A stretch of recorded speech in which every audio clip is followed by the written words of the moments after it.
सावगारियाव नुनाय बे सुबुङा थांनाय 10 साननिफ्राय हा सिंजों लामा बानायनाय समाव हाजो गिसिखानानै गुदुं सिङाव गोथेना थानायनि।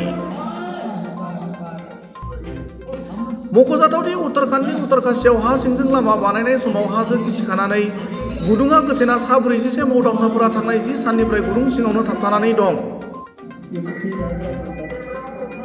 गुदुं सिङाव थाबथानानै थानाय मावदांसाफोरनो पाइपनि जोहै जानाय आदार हरनायजों लोगोसे वाकि टकिनि जोहै फोनांजाब राहाखौ लाखिबाय थानाय जाबोदों होनना सोरखारि सुलुंनिफ्राय मिथिहोबाय थानाय जाबोदोंमोनब्लाबो मावदांसा नखरनि सुबुंफोरा गोसोआव फोथायनाय लानो गोब्राब मोनबोदोंमोन।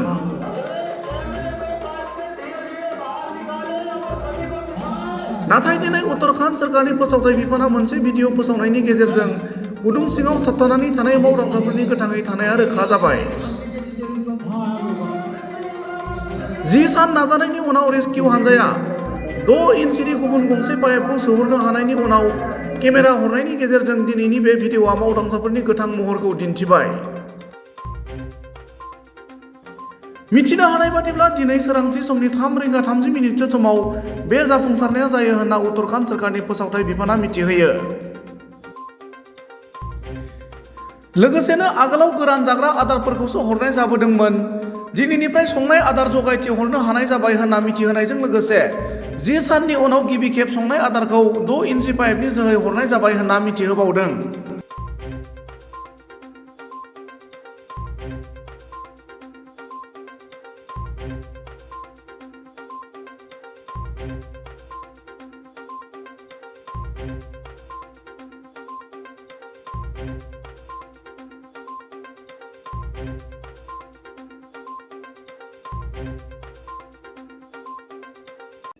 हाथ खड़ा करें, अच्छे से मुस्कुराएं, हम तुम्हारे पास जल्दी पहुंचेंगे, घबराएं नहीं। अगले कैमरे को पास से धीरे धीरे बाहर निकालें और सभी को दिखाएं।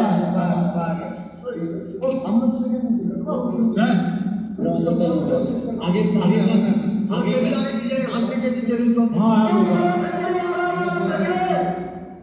ये सबसे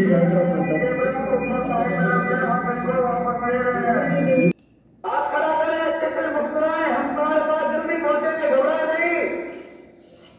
अगले कैमरे को पास से धीरे धीरे बाहर निकालें और सभी को दिखाएं।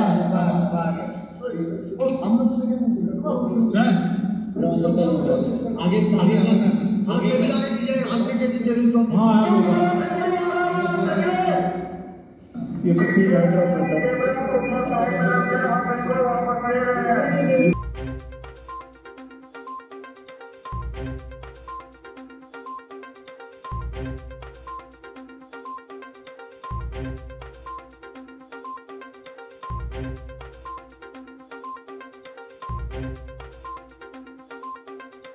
Thank you.